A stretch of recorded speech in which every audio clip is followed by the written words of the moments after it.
여러분이 오늘 하나님께서 놀랍게 여러분의 말씀을 통하여서 은혜를 베풀어 주실 것입니다. 할렐루야. 여러분에게 놀라운 말씀에 집중하시기 바랍니다. 그러면 그 말씀 속에 놀라운 일들이 일어날 것을 믿습니다. 하나님의 말씀은 영이요 생명입니다. 할렐루야. 하나님 말씀은 영이다. 영. 육적인 것이 아니라 영, 우리의 영을 살릴 뿐만 아니라 영이 살아나면 육적도 살아나는 바로 생명이다. 움직이고 활력을 주고 여러분의 삶, 여러분의 생각과 지금 여러분의 육체에 하나님 말씀이 들어갈 때에 살게 하고 변화시키는 놀라운 역사가 일어난다. 할렐루야. 오늘 바로 그 말씀이, 하나님의 말씀이 여러분에게 생명을 주실 것입니다. 치료를 주실 것입니다. 모든 것에서 구원을 주실 것입니다. 할렐루야. 오늘 문제 해결을 주실 것입니다. 하나님의 생명이 여러분 속에 있음을 믿으시기 바랍니다. 따라합시다. 하나님의 생명이 내 안에 있다. 나는 말씀으로 태어났다. 말씀은 실패하지 않는다. 그러므로 나도 실패하지 않는다. 말씀은 실패하지 않는다. 그러므로 나는 승리한다. 말씀은 열매를 맺는다. 그러므로 나는 열매를 맺는다. 할렐루야. 이제 다음 주가 성탄절입니다. 성탄절은 바로 하나님이신 그분이 육신의 몸을 입고 이 땅에 오신 날이 바로 성탄절이에요. 오늘 이 세상의 많은 종교는 인간이 먼저 신을 찾아가요. 인간의 필요에 따라서 나는 이런 신을 만들어야 되겠다, 이런 신을 찾아야 되겠다. 그래서 세상 종교는 인간이 먼저 가요. 그러나 우리 기독교는 하나님이 먼저 이 땅에 오신 것입니다. 하나님이 먼저 이 땅에 오셔서 신이신 그분이, 보이지 않으신 영이신 그분이 보이는 육체의 몸을 입고 이 땅에 오신 분이 성육신, 바로 육신의 몸을 입고 오신 이 땅, 바로 오신 날이 바로 성탄절입니다. 할렐루야. 사람의 몸을 입고 오신 분, 그래서 바로 하나님이신 분이 인간의 몸을 입고 이 땅에 오신 날, 이것이 바로 성탄절, 바로 그분이 인간의 구세주이고 그분이 바로 메시아입니다. 할렐루야. 이것을 사람들은 믿지 않습니다. 어떻게 그 사람이 구세주가 될 수 있는가? 인간인데. 그래서 그것을 믿지 않는 대표적인 종교가 바로 유대교. 유대교는 하나님을 믿는 거예요. 지금도 예수님을 기다리고 있어요. 지금도 구원자가 올 것을 유대교는 기다리고 있단 말이에요. 또 모슬렘교. 모슬렘은 예수님을 인간으로 보는 거예요. 아브라함과 같은 사람이, 모세와 같은 사람이, 엘리야와 같은 사람이, 인간이지 어떻게 그 사람이 구원자가 될 수 있는가, 이렇게 말합니다. 그러나 오늘 예수님은 우리의 구원자입니다. 우리가 아까 찬양했듯이 예수님은 모든 나의 길이요 모든 질문의 해답입니다. 할렐루야.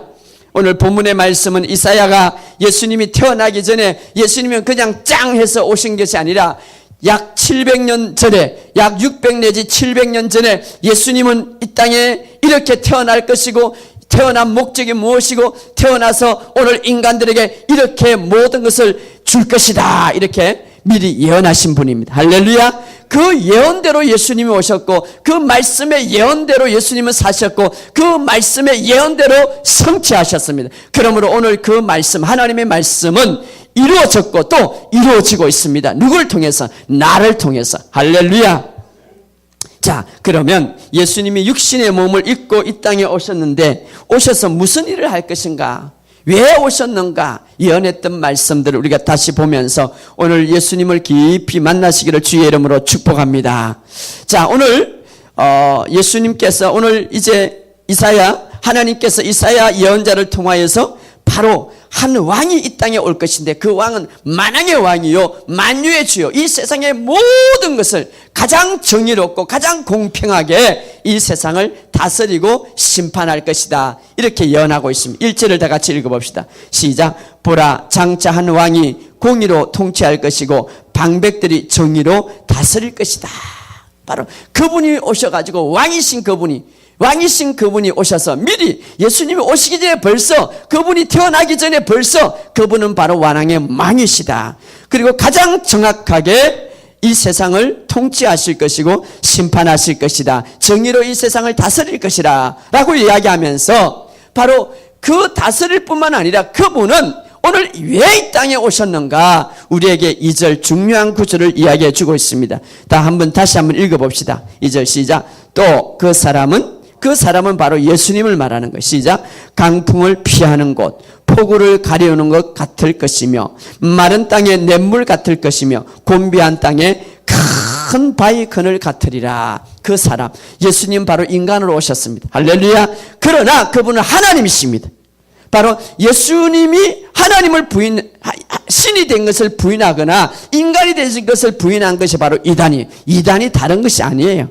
예수님의 바로 신성과 인성을 부인하는 것, 구세주를 부인하는 것. 그래서 이단은 내가 구세주다, 내가 성령이다 하면 다 이단들이에요. 다른 게 이단이 아니라. 할렐루야. 자, 오늘 예수님이 이 땅에 왜 오셨는가? 첫째로 이렇게 말합니다. 그 사람은 강풍을 피하는 곳. 다시 말하면 예수님은 우리에게 모든 강풍을 피하는 곳이 되기 위해서 이 땅에 오셨습니다. 할렐루야. 모든 강풍, 여러분, 이 강풍이다 그러면 여러분, 이 육지에도 막 비바람 치고 바람이 이 바람이 큰 바람이 치면은 무섭지만 바다에는요, 이 강풍이 치면 굉장히 무서워요. 제가 바닷가 살아 막 배가 가운데 바다에 있으면 이 강풍이 치고 갑자기 바다 가면 이건 이길 수가 없는 거예요. 이길 수가 없는 거예요. 아주 바다에 강풍이 일어나면요, 거기서는 도저히 해결할 수 없는 거예요. 인간의 힘으로는 도저히, 결국 그래서 사람들은 그 바다에 빠져 죽습니다. 그래서 먼 바다에 나가서 파도로 이래 가지고 죽었다는 많은 그 보도를 우리가 볼 수가 있죠.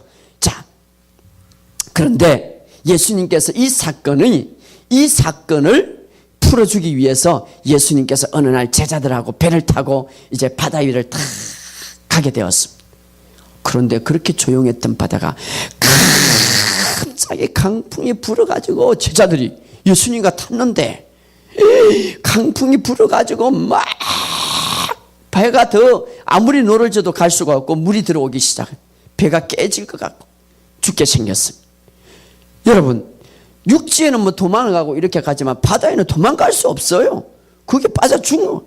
그래서 제자들이 막 예수님 우리 큰일 났습니다. 빠져 죽게 생겼습니다. 그때 예수님이 뭐라고 하나요? 믿음이 적은 자들아. 그리고 바다를 향하여 그 강풍을 향하여 꾸짖었습니다. 잔잔하라. 할렐루야. 잔잔하라. 여러분, 이 사건이 예수님은 바다를 정복하다 이것만 보여주게 하는 게 아니에요. 제가 어제 기도하면서 저에게 레마로 주셨어요. 민철아, 그 말씀은 오늘 바다는 세상이야. 그리고 그 세상에 타고 있는 그 제자들은 오늘 믿음의 무리들이야. 믿음의 무리들, 교회 안에는 예수님이 계셔. 그러나 때로는 우리가 엄청난 강풍을 받을 수, 그렇게 잔잔하는 바다에 배가 깨어질 정도로 물이 새고 도저히 참을 수 없고 도저히 해결할 수 없는 강풍이 몰아칠 수가 있어. 그러나 이 세상 사람들은 그런 강풍들, 이 세상 모든 믿는 사람도 마찬가지로 그런 강풍들 해결할 수 없는데 내가 그런 강풍을 해결하러 왔노라. 할렐루야. 왔노라. 내가 꾸짖어 그 강풍을 향하여 주님이 꾸짖을 때에 잔잔해졌더라. 할렐루야. 잔잔해졌더라. 이건 상징적인, 그 제자들이 탔던 강풍, 그 예수님께서 꾸짖어서 잔잔했던 걸 하나의 상징적으로 우리에게 보여주는데, 바로 내가 우리 인생에 있어서 여러 강풍을 만날 때에 그 강풍을 이길 수 있고 그 강풍에서 피할 수 있는 길은 예수님이다 보여주는 거예요. 바로 내가 그 인간의 강풍을 잠잠케 하고 그 인간들의 강풍 만나는 것들을 내가 해결하기 위해서 이 땅에 왔노라. 할렐루야. 그 강풍을 해결하기 위해서 이 땅에 오실 것을 이사야가 예언하고 있습니다. 그런데 아담이 죄로 인하여서 타락했던 이후에 그 죄의 결과 강풍이 왔습니다. 3대 재앙이 왔습니다. 3대 큰 불행이 왔는데 3대 큰 강풍이 인간을 만나게 돼. 이것 때문에 인간이 다 괴로워하는 거예요. 아담의 죄로 인해 첫째 큰 강풍이 뭐냐면 죄의 강풍. 자, 아담이 죄로 인하여서, 죄의 강풍으로 인하여서 영혼의 파멸이 왔습니다. 따라합시다. 영혼의 파멸. 죄의 강풍, 이 엄청난 죄를 지음으로 하나님 앞에 엄청나게 불순종함으로 죄의 강풍으로 해서 첫 번째 오는 것이 바로 영혼의 파멸입니다. 영혼의 파멸.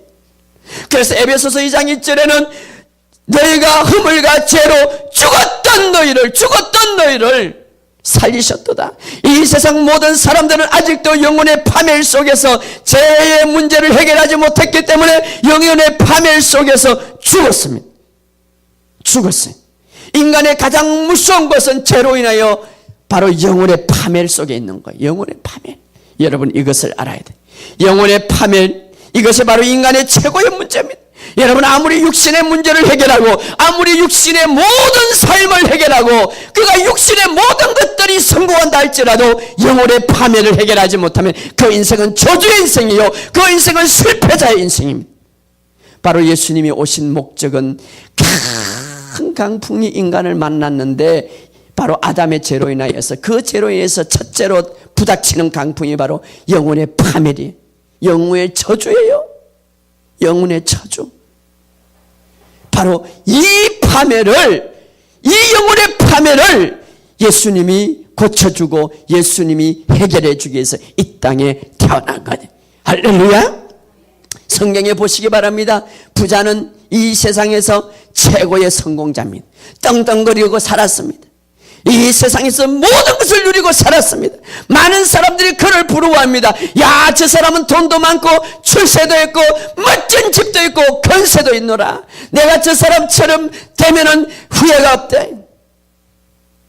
육신의 성공과 육신의 물질과 육신의 권력을 가졌지만 그는 해결하지 못한 것이 있는데 바로 영혼의 파멸을 해결하지 못했습니다. 영혼의 파멸을 하지 못. 죄의 강풍으로 인하여서 영혼의 파멸을 하지만 결국은 그가 어떻게 됐습니까? 가장 인생의 실패자가 되어서 지금도 영원한 지옥에서 물 한 방울 달라고 지금 고통하고 있습니다. 지금도 지옥에서 후회하고 있고 지금도 지옥에서 한탄하고 있고 지금도 지옥에서 절망 속에 있는데 영원토록 그렇게 절망 속에 영혼의 파멸. 여러분 꼭 기억하시기 바랍니다. 이 세상에 가장 무서운 강풍이 뭐냐? 영혼의 파멸입니다. 여러분 꼭 기억하시기 바랍니다. 육신의 파멸보다 더 무서운 것이 영혼의 파멸입니다. 육신의 질병보다 더 무서운 것이 영혼의 질병입니다. 육신의 실패보다 더 무서운 것이 영혼의 실패입니다. 어제 제가 이 말씀을 설교할 때 민철아, 육신의 실패, 육신의 질병, 육신의 파멸은 아무것도 아니야. 영혼의 파멸이야. 영혼의 질병이야. 영혼의 실패야. 육신은 실패할 수 있어요. 육신은 질병 될 수 있어요. 그러나 영혼의 질병이 들면, 영혼의 파멸이 들면, 영혼의 실패가 들면 그 인생은 영혼